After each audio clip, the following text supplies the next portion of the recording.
What if the problem is not that you feel too much? What if the real problem is that you have been forced to feel too much for too long? What if you are not too sensitive, not too emotional, not too soft, not too easily affected, but simply exhausted, emotionally exhausted, the kind of exhausted that does not always look dramatic, the kind that hides behind a smile, the kind that keeps showing up, keeps helping, keeps understanding, keeps absorbing, keeps adjusting, until one day even the smallest thing feels too heavy.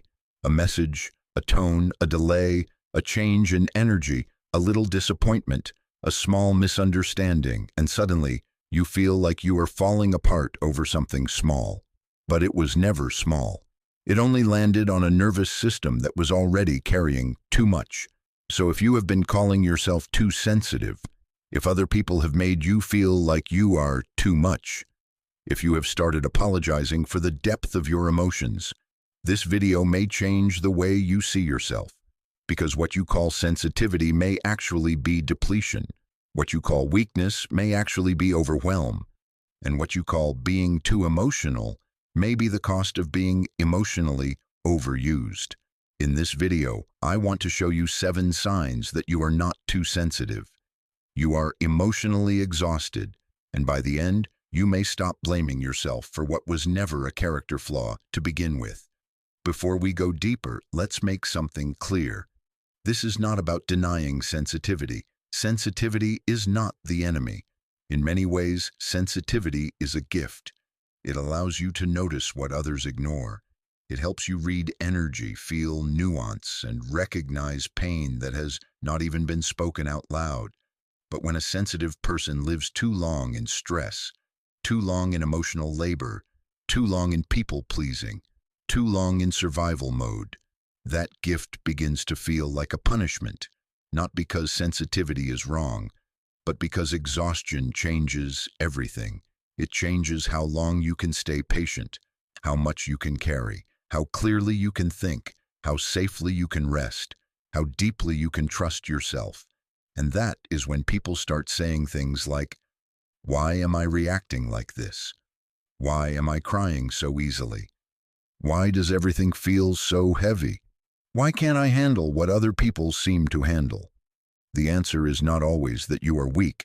Sometimes you are simply overloaded.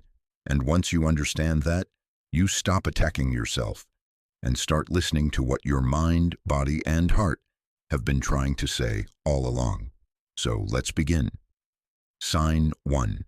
Small things feel bigger than they used. To the first sign that you are not too sensitive, you are emotionally exhausted, is this. Small things feel much bigger than they used to. A short reply ruins your whole mood. A slight tone shift stays with you for hours. A canceled plan feels like rejection. A minor conflict feels like emotional collapse. And because the trigger looks small, you assume your reaction must be irrational. But here is what most people do not understand. When your emotional system is already full, even light pressure feels unbearable. A full cup does not need a storm to overflow. Just one more drop is enough. That is what emotional exhaustion does. It removes your buffer. It lowers your capacity. It makes everyday life feel heavier than it should. So you start judging yourself. You say, "Why am I this affected?" But the better question is, how much have I already been carrying before this happened? Because many emotionally exhausted people are not reacting to one moment. They are reacting to accumulated weight, to weeks of tension, to months of giving, to years of suppressing, to the quiet pressure of always being the understanding one, always being the calm one, always being the one who can take a little more until your body says no more. This is why emotionally exhausted people often look fine until they suddenly don't, because the breakdown was never sudden, only visible. So if lately the little things feel huge, do not ask first, "What is wrong with me?" Ask instead, "What has been too much for too long?" That question will take you much closer to the truth. Sign 2. You keep over-explaining yourself to be understood. The second sign is this. You feel a deep need to explain your feelings in a way that makes them easier for other people to accept. You soften your pain. You edit your truth. You justify your boundaries. You explain why you are tired, why you need space, why that hurt you, why that crossed a line, why you cannot do what you used to do, and somewhere in the middle of all that explaining, you start sounding like a lawyer defending your own humanity. This is not always sensitivity. This is often exhaustion mixed with emotional insecurity, because when you have been invalidated for too long, you stop expressing yourself naturally. You start preparing a case. You start performing your pain in a way that sounds reasonable enough to be accepted. But emotionally exhausted people do this all the time. Not because they are dramatic, because they are tired of being misunderstood, tired of being called difficult, tired of being told they are overreacting, tired of feeling one thing and having to prove it 12 different ways before anyone takes it seriously. And the tragedy is this. The more exhausted you become, the more desperate you become to finally be understood. But the more desperate you become, the more you explain. And the more you explain, the less grounded you feel, because self-trust does not grow through endless justification. It grows when you realize, I do not need everyone to agree with my experience for it to be real. That is a powerful shift. Emotionally exhausted people often think healing means learning how to explain themselves better, but sometimes healing begins when you stop explaining yourself to people who were never trying to understand you in the first place. Sign 3. You feel responsible for everyone's emotional comfort. And this brings us to the third sign. You feel responsible for how everyone around you feels. You notice the tension in a room before anyone speaks. You feel guilty when someone is disappointed. You want to fix the mood, soften the conflict, carry the awkwardness, make things easier, keep the peace, even when you are the one quietly breaking inside. This is one of the clearest signs of emotional exhaustion, because carrying your own emotional world is already hard enough. But carrying everyone else's too, that will drain even the strongest person. Many people who call themselves sensitive are actually over-functioning emotionally. They are not just feeling, they are monitoring, scanning, anticipating, adjusting, absorbing. They walk into a room and instantly start managing the emotional weather. Who is upset? Who is withdrawing? Who needs reassurance? Who might be offended? Who is uncomfortable? And over time, this becomes automatic. So automatic that rest begins to feel unnatural. Peace begins to feel suspicious. Silence begins to feel like something is wrong. Because your body has become used to emotional vigilance. And emotional vigilance is exhausting. It is expensive. It drains your energy before your day has even begun. And then one day people look at you and say, you're too sensitive. But the truth may be much deeper. Maybe you are not too sensitive. Maybe you have just spent years being emotionally available in places where no one was emotionally safe. That would exhaust anyone, especially someone with a tender heart. Sign 4. Rest doesn't fully restore you. The fourth sign is brutal because most people do not see it clearly. You rest, but you still feel tired. You sleep, but you still wake up heavy. You cancel plans, but the exhaustion remains. You take time off, but your body still does not feel like it has returned to itself. Why? Because not all exhaustion is physical. Some exhaustion comes from living too long in emotional defense. Some comes from chronic disappointment. Some comes from self-abandonment. Some comes from constantly shrinking yourself to stay connected. Some comes from staying too accessible to things that keep draining you. This is why a weekend alone does not always fix the problem. This is why a nap does not always touch the real fatigue. Because emotional exhaustion is not just about needing rest. It is about needing safety. And there is a difference.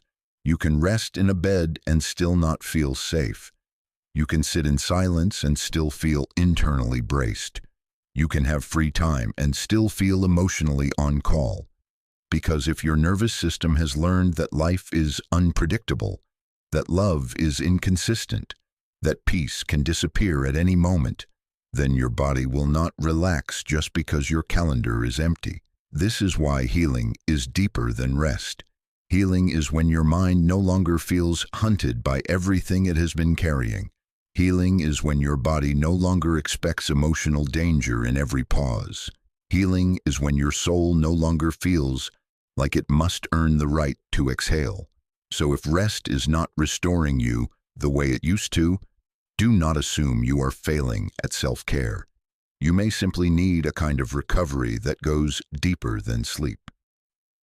Sign 5. You've started feeling numb, detached, or quietly empty. Now this next sign confuses a lot of people because they think emotional exhaustion always looks like crying, always looks like overwhelm, always looks like obvious pain. But sometimes emotional exhaustion looks like the opposite: numbness, detachment, emptiness. You stop reacting the way you used to. Things that once mattered now feel distant. You do not have the energy to be fully upset anymore. You just feel flat, quiet, disconnected. And because it does not look dramatic, you tell yourself maybe you are getting stronger. But numbness is not always strength. Sometimes it is the system shutting down to survive. When a person has felt too much for too long, the body sometimes chooses distance over collapse. It says, if I cannot safely process more pain, I will stop fully feeling it. And in the short term, this can look functional. You keep going, you keep performing, you keep smiling, you keep replying, but something inside you feels unavailable, not dead, just far away. This is what many emotionally exhausted people experience before they even realize how depleted they are. They are no longer deeply crying because they are beyond tears. They are no longer openly breaking because they are functioning on emotional reserve. That quiet emptiness can be dangerous because it gets mistaken for maturity, for detachment, for not caring anymore. But often it is not peace, it is depletion. Real peace feels alive. Numbness does not. Real peace feels steady. Numbness feels absent. And if you have started feeling emotionally far from your own life, that may not mean you are cold. It may mean you have been trying to survive for too long without enough repair. Sign 6. You keep giving long after you've run empty. The 6th sign is one of the most painful. You continue to give even when you have nothing left. You show up tired. You comfort people while you are falling apart. You respond when you need silence. You make space for people who do not make space for you. You keep being kind after your body has already said enough. Why? Because many emotionally exhausted people were taught that their worth lives in their usefulness, in their kindness, in their patience, in their ability to be needed. So stopping feels wrong. Saying no feels cruel. Pulling back feels selfish. Choosing yourself feels unnatural. And because of that, you do not notice exhaustion when it first arrives. You override it. You spiritualize it. You call it love. You call it loyalty. You call it compassion. But compassion without boundaries becomes self-erasure. And emotional exhaustion often begins there. Not when you first cared, but when you kept caring beyond your limits. The truth is, many kind people are not tired because they are weak. They are tired because they never learned where love should end and self-protection should begin. They give from guilt. They give from fear. They give from habit. They give because being needed feels safer than being rejected. And eventually, they start resenting the very people they once tried so hard to support. Not because they are bad people, because exhausted hearts cannot keep pouring forever. There comes a point where what feels like generosity is actually self-neglect. And the longer you ignore that point, the heavier your life becomes. Sign 7. You don't need tougher skin. You need recovery. And this is the 7th sign, maybe the deepest one of all. Deep down, you think the answer is to become harder, less emotional, less affected, less open, less caring, less soft. You tell yourself, I need thicker skin. I need to stop feeling so much. I need to stop taking things personally. I need to be stronger. But what if that is not the answer? What if you do not need less feeling? You need more restoration. What if the goal is not to become colder, but to become less depleted? Because there is a difference between sensitivity and rawness. A healed, sensitive person can still feel deeply without collapsing. A regulated person can still care deeply without absorbing everything. A grounded heart can stay open without staying unprotected. That is the real goal, not numbness, not hardness, not emotional shutdown, but regulated softness, wise tenderness, protected openness. And that only becomes possible when you stop treating exhaustion like a personality flaw, when you stop demanding resilience from a system that has not had enough recovery, when you stop calling yourself weak for needing what any human being would need after carrying too much for too long. This changes everything, because once you realize you are exhausted, not defective, your healing becomes more honest, more compassionate, more practical. You stop asking, how do I stop feeling? And start asking, what is draining me? What have I normalized that hurts me? Where am I abandoning myself? What does true restoration actually look like for me? That is where real healing begins, not in self-judgment, but in self-recognition.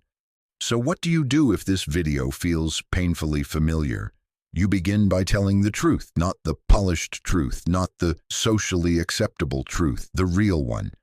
I am tired. I am carrying too much. I am more depleted than I let people see. I have been calling myself too sensitive when I am actually under-rested emotionally, mentally, spiritually. That truth matters, because healing cannot begin where honesty is absent. Then you stop offering yourself as emotional shelter to people who would not do the same for you. You stop explaining your limits like they are crimes. You stop making your exhaustion invisible just to stay lovable. You stop confusing access with intimacy. You stop confusing self-sacrifice with goodness, and slowly you return to yourself. This is what your brand is really about, not becoming distant from life, but becoming more rooted in it, not walking away in bitterness, but walking back toward your own center, back toward your peace, back toward your body, back toward your real needs, back toward the part of you that has been waiting for permission to rest without guilt. And when that happens, something beautiful begins to change. You still feel deeply, but you no longer drown in every feeling. You still care, but you stop carrying what was never yours. You still love, but you stop disappearing inside that love. You still show up, but not at the cost of your own nervous system. That is not selfish. That is healing. And for many people, that healing begins the moment they stop saying, I'm too sensitive, and start saying, I'm exhausted and I deserve recovery. So let's bring all of this together. You are not too sensitive if small things feel huge because your system is already overloaded. You overexplain because you are tired of being misunderstood. You feel responsible for everyone's emotional comfort. Rest does not fully restore you. You feel numb instead of peaceful. You keep giving beyond your limits.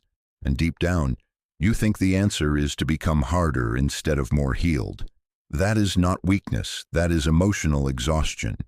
And emotional exhaustion does not need shame. It needs honesty.